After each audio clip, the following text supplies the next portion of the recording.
Welcome back guys, my name's Gareth, this is Tech Check. You asked for a PC build, we're going to deliver one. Not just any PC build though, we're going to build a more budget orientated build, a sub £1,000, somewhere between £900 and £950 as well, so more budget orientated.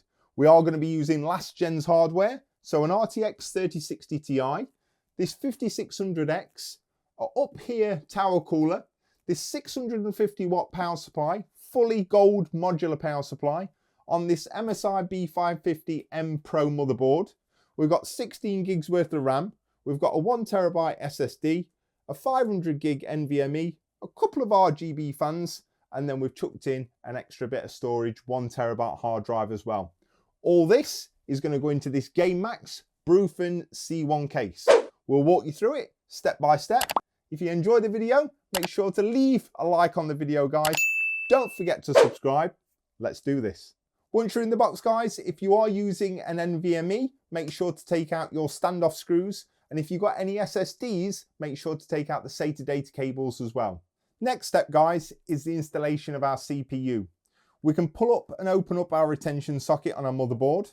And what we're looking to do, guys, is match the triangle that's on the CPU with the triangle that's on the socket.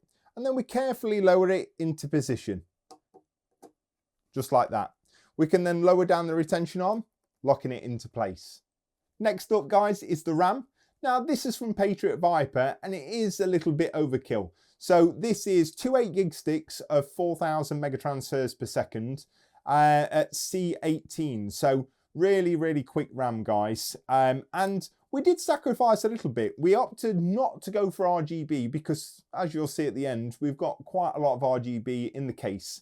And with this being black, silver, it will actually fit into this motherboard really, really nicely. So the first thing we've got to do is you'll notice there is a little cutout in the middle here. It's more to the left than it is to the right. What we need to do is match that notch on the actual DIMM slots themselves. Now, if you've got two DIMMs of RAM, we need to be putting them in A2 and B2, which is miss one, then it's the next one. Then miss one and it's the next one. So slots 2 and 4. And all we've got to do is line up this notch with this notch here on the actual RAM slot itself. So as you can see here, I'm trying to put this in and it's the wrong way around. So if we turn it this way, we pop one side in and then pop the other one in. What we need to do then is apply equal pressure on either sides until you hear a click. We'll do exactly the same thing with this one here. Next step, guys, is installation of our M.2 or NVMe drive. Now, I've got a 500 gig drive from XPG. This is going to be our Windows boot option here. So essentially, this is going to be the fastest drive we've got on the actual system. So make sure that you are putting your fastest drive on the top M.2 slot when you come to install these. In order to install this, we just need to remove the two screws holding down the heat shield. There's number one and number two. We can then take our drive. We need to place it at a 20-degree angle and slide it in place. And then you'll see that that's flapping around and it's ready to sit on this particular standoff here. All we've got to do then is replace the two screws, remembering to remove any film off of the back of the heat shield. And there you have it, guys. In the space of around 2-3 minutes, we've got our 16 gigs worth of RAM seated correctly in the right slots. We've got our 5600X in the right socket, nicely placed. And we've got our 500 gig operating system or NVMe drive on our top M.2 slot. The next job is to move on to this up here tower cooler, and I'll walk you exactly through it. So this cooler here, guys, is from up here. Never used it before. I've normally used this one up here, the Freezer 34 or the V-True V5. Always been a staple part of my diet. Those tower coolers range anywhere between 20 and 30 pounds. So when I came across this one, RGB, 5 or 6 copper heat pipes, I thought, do you know what? We've not tried it. It was on offer, £24.99. Again, link down in the description if you're interested. And I thought, what better than to try it on a more budget orientated build and see how it actually gets incorporated into that Gamemax case. So on first inspections, guys, it looks pretty nice. You've got this matte finish to the actual radiator or fin stack itself. Up here, I'm guessing this is going to be RGB, one of the reasons why I bought it. We've then got this RGB up here fan, which is already attached for us as well. And on the bottom, we do have quite a plethora of cables here, but I'll walk you through them in a minute. And then we've got these 5 copper heat sinks at the bottom as well, or copper pipes, that's going to dissipate the heat from the actual CPU into this radiator, and then the fan's going to push it out of the back of the case as well. So, well, it visually looks quite nice, pretty standard, very similar to the V-True one and also the Arctic one as well, but that extra little bit of RGB will give us a little bit more FPS as well in game. So the first step, guys, what we're going to actually do is we're going to remove the fans. Now, very, very easy. On the side here, you've just got these 2 clips. Just pull up and then they will come off.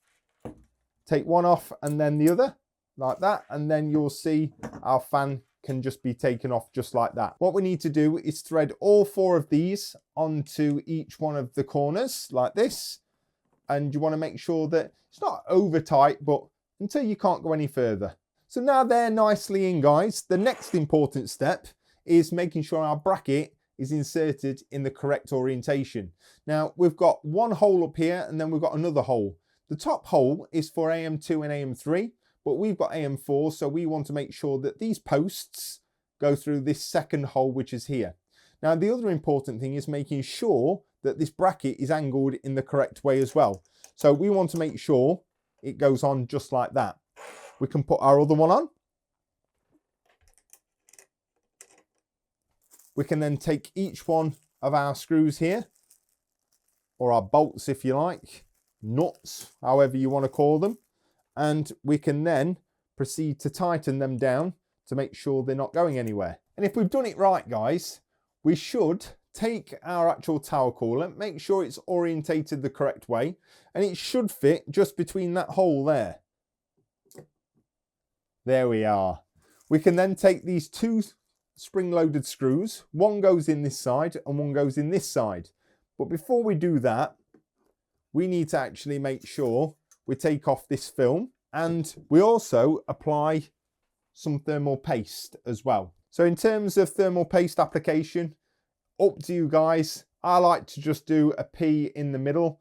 Never had any issues or anything like that. We can then remove this film.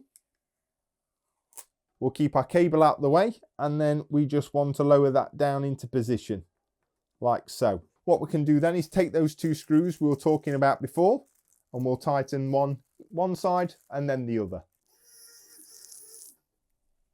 Don't do too much on one side, guys, just in case it pulls it out of sync. You just want to make sure that you find the holes on both sides first, and then the spring shouldn't tell you exactly how tight it should be. We can then make sure that we actually orientate our RGB cable down there, and then we can pass it out the back and we can connect it to the daisy chain on the fan. Really, really straightforward.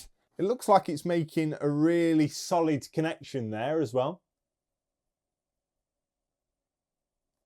So the most common mistake I see, guys, is when we're actually applying the fan, they actually have the fan on where they're looking at the back of the fan and it's actually trying to draw air through the actual radiator rather than pushing it out so it can be exhausted out the back of the case. So make sure that when you're applying your fan, you're looking at the actual fan itself. That means it's going to be pushing air through the actual fin stack itself as well.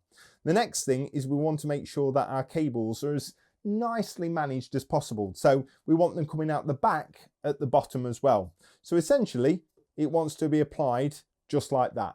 What we can do then is we can take our clips. I'm doing this khaki-handed, but we'll see if we can do it. There we are. And all you got to do is put them into the bottom of the fan, pull back. In terms of RGB, we've actually routed the RGB from the actual cooler itself down through the center, and then it's come out just at the back here. As we said, the actual fan itself has got a daisy chain off it, which is just here as well. So what we're looking to do is just connect the actual fan and the cooler together, and that will mean that our RGB is then synced. We can push them together and then we can hide that cable nicely under there. The last thing to do is to attach our massive clump of cables, which we'll sort out later on once we've finished anyway. But we've also then got a CPU header, which is just above to the left of this RAM slot here. And essentially what we're wanting to do is attach that onto there like that. We can then run our 5-volt addressable 3-pin all the way through. And am I going to be lucky up here? I am. So we have actually got a 5-volt addressable header, which is just here as well. So essentially, guys, I could have that just plonked onto there like that. And I think that might be the best way to go, in all honesty. Overall, guys, I'm really, really impressed with regards to how easy that is to actually install. Don't get me wrong, this mess here with regards to the cables, I'll tidy up once we've got the motherboard into the case. But overall, really, really happy with regards to how easy it was. And I would say that for someone that's new and actually thinking about having this, I don't think that you're going to struggle at all installing that. It's one of the easiest ones. So yeah, you get the RGB, you get the performance, and you get all the different connectivity. And even like I said, if you don't have a 5-volt addressable header, you can power it via SATA as well. So overall, really, really happy with that. So the next step, guys, now we've got our RAM, CPU, cooler, M.2 all installed. We'll get all of this installed into our Gamemax case. It's a bit of a look at this one, guys. Not used too many Gamemax cases, but this one really caught my eye for 2 reasons, really. It caught everything that I actually was looking for, and it came in budget. I've actually reviewed this. I'll leave a link up there in the description if you want to look at it in more detail. But essentially, a quick overview. Full glass side panel. Really nice thing that I do like is this swinging door here. 3 RGB fans in the front, 1 RGB fan in the back. So that's why we've only actually had to pick up 2 more RGB fans. It's got a full PSU shroud. It's got magnetic filters throughout as well. And plenty of good cable management.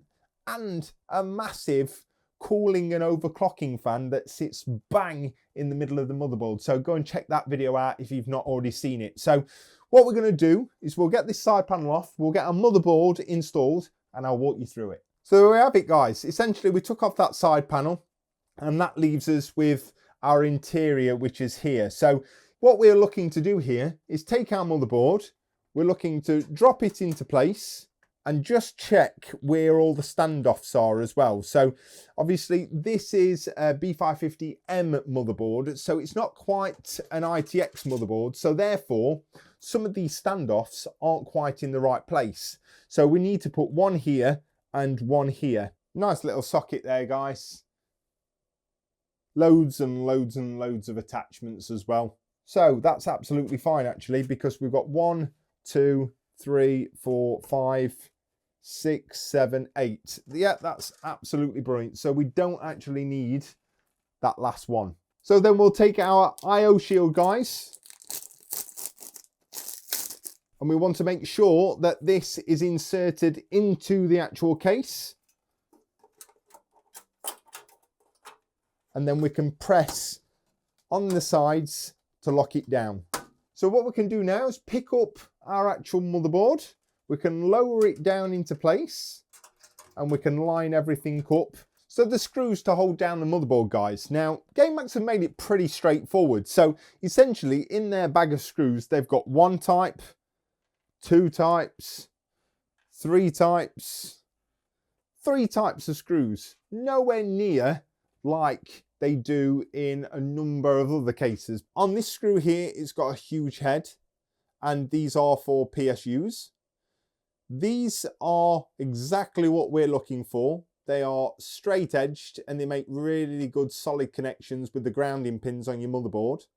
And these ones here are to put your hard drives or SSDs in place, and they don't quite have a flat head on these. They're a little bit more rounded. So we'll go ahead, guys, and screw in these 8 screws. Don't need to over tighten these, just need to make sure that you've got a good contact. just had to get the magnetizer out of my One Stick 1F, guys, because I was losing a little bit of, should we say, magnetism, if that's a word. But a lot of people actually ask me what electric screwdriver is this, and it's the Wowstick 1F. Absolutely fantastic, guys. Comes with a whole host of different accessories. You've got a screw pad here, you've got a carry case which it comes in here, and you get loads and loads and loads of these tubes and bits as well. The charger comes, to be fair, guys, I think I've charged it 3 times in the last year, and I do use it a lot. Now, as I said, it's not the cheapest one, but what I can tell you is it will put PSU screws in. It will be fantastic for anything which requires small, precise bits. Obviously, it comes with this light and stuff like that, and you get reverse and forwards as well. So, really good bit of kit. I'll leave a link down in the description if you're interested, because I'm sick of answering the same question over and over again. But if you are interested, link in the description. And there we have it, guys. So if you follow along, we want to make sure our I/O shield's in place. We change where the standoffs are depending on the layout of your motherboard. And then we use the correct screws to hold down our motherboard in the case. You should have far less problems. Not only that, but you'll have that peace of mind that it's secured in place with the correct screws as well. So what we'll move on to next, guys, is we're going to put these 2 case fans in place, and then we can kind of move on to the next step once these are done. And then we'll get some of these motherboard connections, the power supply, and finally the graphics card. So next up, guys, is these Razer Extreme fans, RGB fans from Gamemax as well. Came in at around about £12–13 a piece. I'll leave a link up here, guys. Go and check these out because they're really, really good. So I took a little bit of a punt on some cheaper fans to go with this Gamemax case. I like the fact that you could have them as intake or as an exhaust, and you still see the RGB due to the fact that they've got dual rings on them. A bit like Corsair QL120s, the lighting effects, that is, not necessarily the actual price. But for what you get, they're far worth more than £12, guys. So the only thing with them is, obviously, I'm not sure in terms of how long they will last, but in terms of performance, they are comparable to the QL120s. They'll move more air, they light up exactly the same, and you get loads of different connectivity with these as well, and it fit perfect for here, as well as the budget as well. So let's get these installed at the top as an exhaust. So the first thing we're going to do is remove our magnetic filter. We'll take out our fans.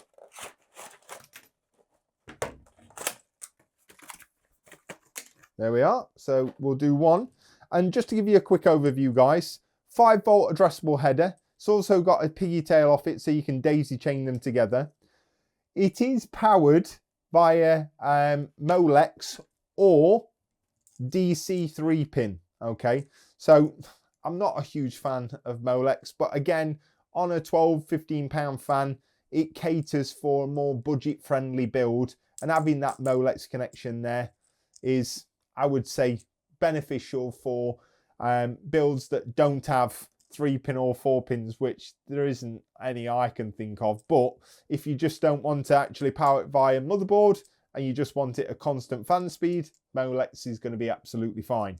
So it comes with 4 larger screws and 4 smaller screws. So dependent on where you're going to actually be installing it into the case. The only thing to remember here, guys, is we're setting it as an exhaust, okay? So we want to make sure that the fan, this bit here, is downwards and it's pushing air out the top of the actual case as well. Other thing to note here is making sure that the cables are coming off the side so we can easily cable manage it. And all we're simply going to do, guys, is pop it into the case and essentially just 1, 2, 3, 4 screws, and that will be absolutely fine. And there we have it, guys. Our first one installed. We'll do our second one just here. Now those 8 screws are in and our 2 fans are as an exhaust, we can put our filter back in place. One thing to mention on that, guys, I'm a little bit OCD. I don't like seeing all the screws and stuff like that. So having this filter up here, is it going to serve a purpose? Not really, no. Due to the fact that filters are generally there to stop any dust when you are obviously inputting air into your system.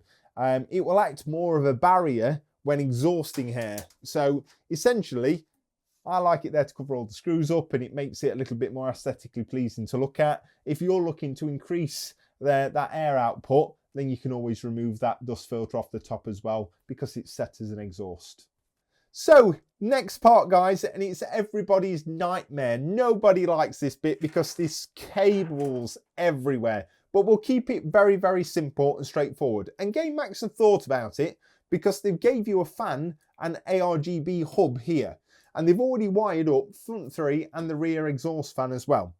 So to keep it very straightforward, we'll take our top 2 exhaust fans, RGB connections.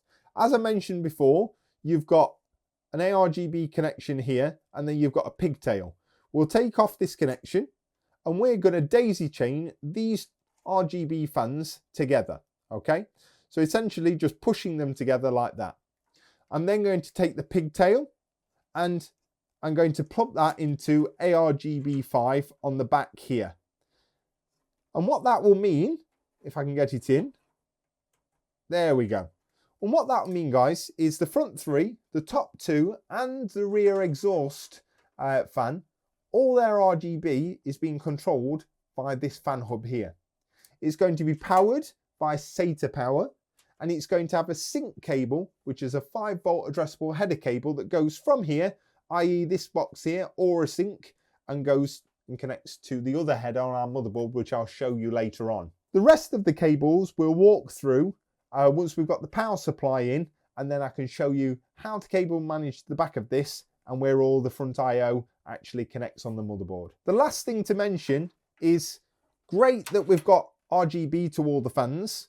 We've also got power to the front 3 and the rear one, but we mentioned we had a Molex power, and they also came with DC 3-pin connections as well. Now, unfortunately, this fan hub here is already got 5 fans that's currently being powered, the front 3, the rear one, and this COC fan, which is here.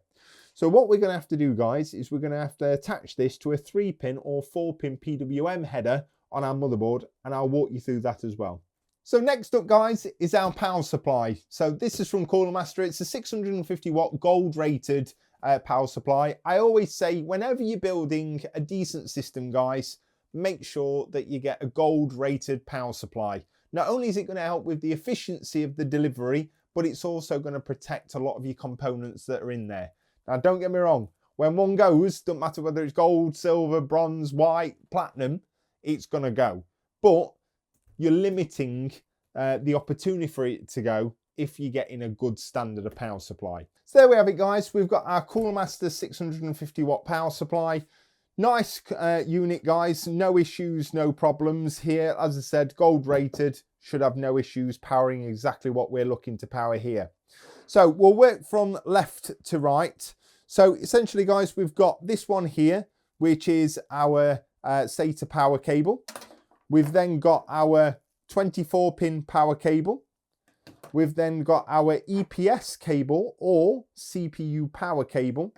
And then we've also got 2 8-pin PCIe cables, which are for our graphics card. Now, I'm not sure whether the 3060 Ti takes 1 or 2. I think it takes 1. So you may only need one of these cables, but 2070 Supers and 2080s and generally above that, i.e. 3070s and so on and so forth, will always require 2, sometimes 3, and even now, sometimes 4, depending on whether you got a 4090 or not. So let's go ahead and connect them to the power supply. So we'll start with the easiest one, guys, which is our 24-pin. And essentially, you can't go wrong with this one. You've got 2 connections on one side and 1 connection on the other. The 24-pin goes into our motherboard, and then the other 2 go on to our power supply. One goes there, and one goes right above it. Just want to make sure that they click into place. Next up is our EPS cable. On this one, it says CPU, and on this one it says CMPSU. So you want to make sure that this end goes into the power supply. And we're plugging it into 8-pin PCIe or CPU. And the next one is our SATA power cable, and very self-explanatory this one, guys. You can only have one connector that's going to fit, and you want 5-pin HDD or SATA. Again, just nicely clicked in. And lastly but not least, guys, is our actual 8-pin PCIe. And again, it tells you PSU on there as well.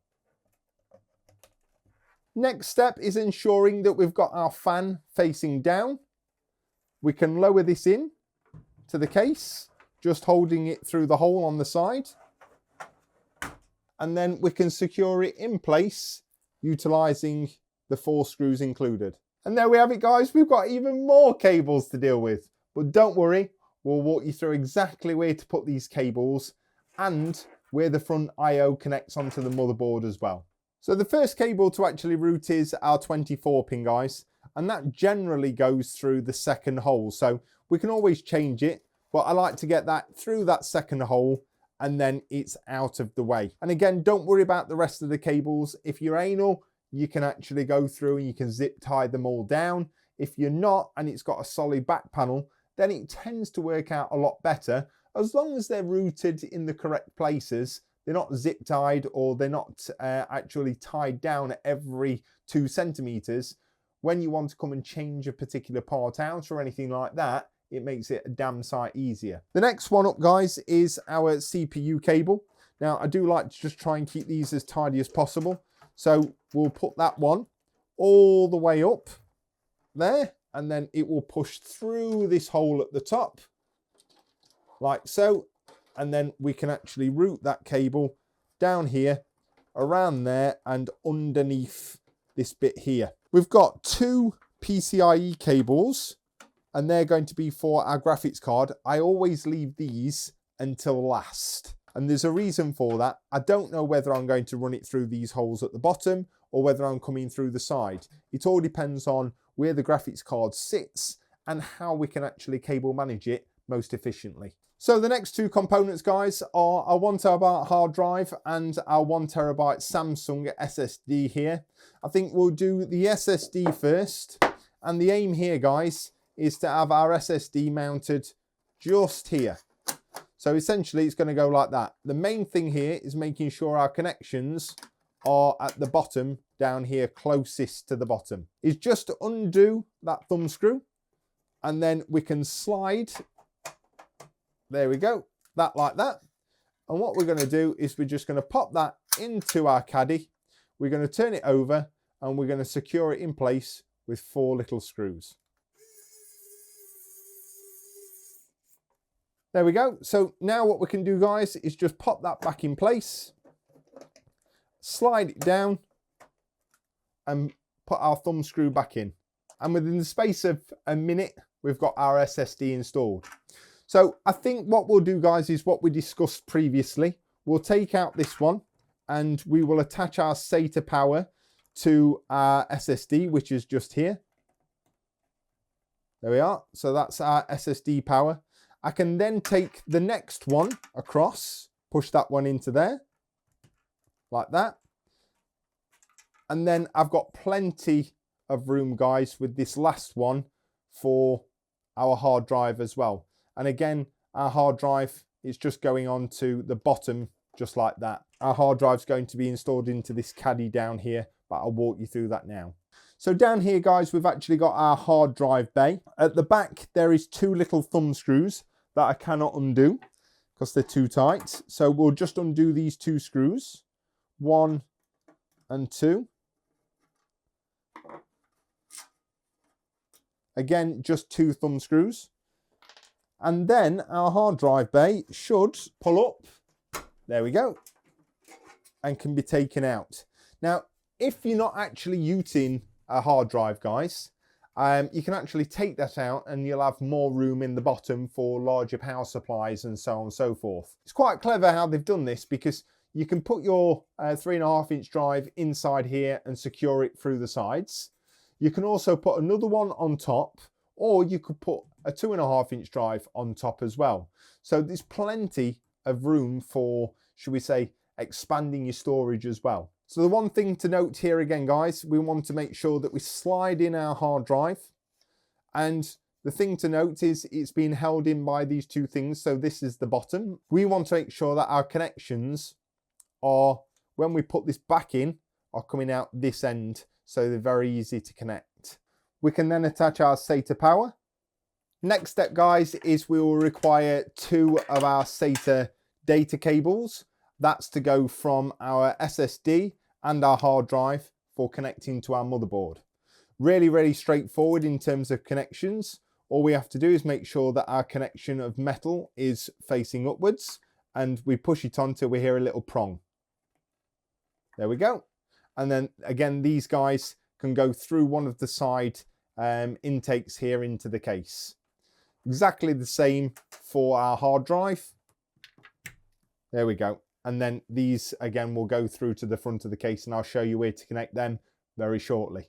So included in the actual case, guys, you've got a rainbow ARGB sync cable. And what we're looking to do is we are going to run it from our RGB hub, which is this one here. And we're going to actually run it all the way to our motherboard 5-volt addressable header. There we go. So we've reached that critical time, guys, where we come to connect all our front I/O and all our motherboard connections. I'm going to run through each and every connection and where they go on the motherboard. We'll start off with the easiest one, which is the 24 pin. That's this one here. All we need to do is bend it around. There is a clip on this side. You just need to make sure that that pushes fully into place. Just like that. What we're going to do then is we add 2 DC connections for our fan power. The first one is going to go on our system fan header up here. And even though this is a 3-pin header, we can still attach it to a 4-pin. We've then got another DC fan connection, again a 3-pin connection, and that one will go on system fan 2, just there. We've then got our SATA. One is for our hard drive and one is for our SSD. We'll push the first one in the bottom. Nice little click. And our second one in the top one. We can then move on to our USB-C, which is this big blue one. Now, do be careful, guys, when you're pushing this one in. It's got plenty of pins. There is a little notch on the top here. You just need to make sure it goes in level.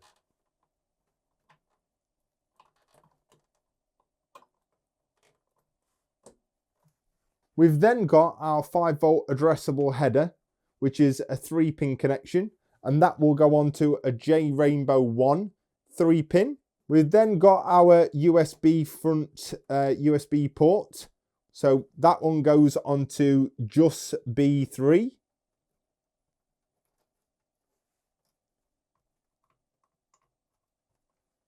We've then got our PWM from our fan controller hub, which goes onto our system fan 3 just down here. Now this one is a 4-pin connection because it's controllable.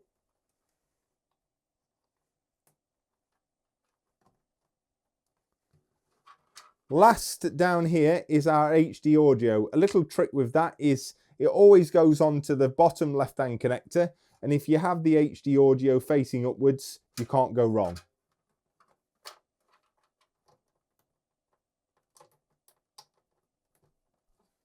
Just like that. Second to last, we've got this connector down here, which is our EPS power cable or our CPU power.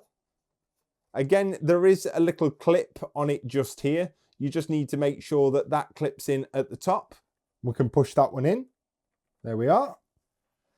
And then last but not least is our JFP1, guys, which everybody asks, where do they go? Where do they go? So first thing I'm going to say, guys, is there is a little control panel here which tells you exactly the layout of where the front I/O goes. Second point of call is going to be your motherboard manual. Have a look in there, front panel I/O, or look for what's known as the JFP1 layout.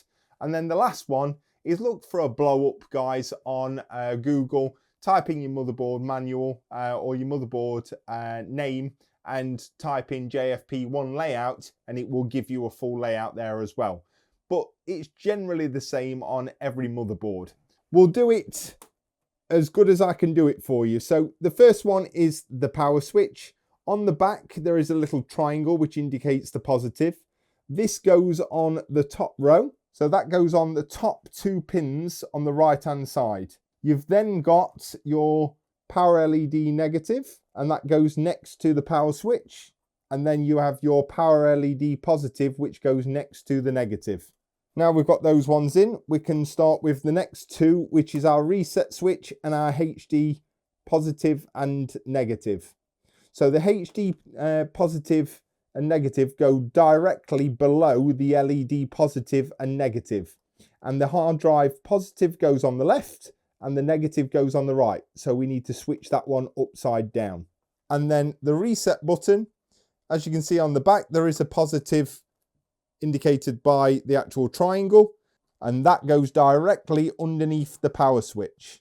If you followed along, guys, I'll try in post to zoom in as much as possible. I might have my hands in the way, but essentially very, very straightforward. Consult this little layout here, then consult your motherboard manual, and then look for a JFP1 layout on the actual internet with the name of your motherboard. You should be absolutely fine. So now we've got everything connected. What you should be able to do then, guys, is push the excess cables to the back of your actual case, and you can go ahead and cable manage it. The easiest way of doing that is try and keep everything in straight lines. It's very difficult when you've got lots and lots of fans.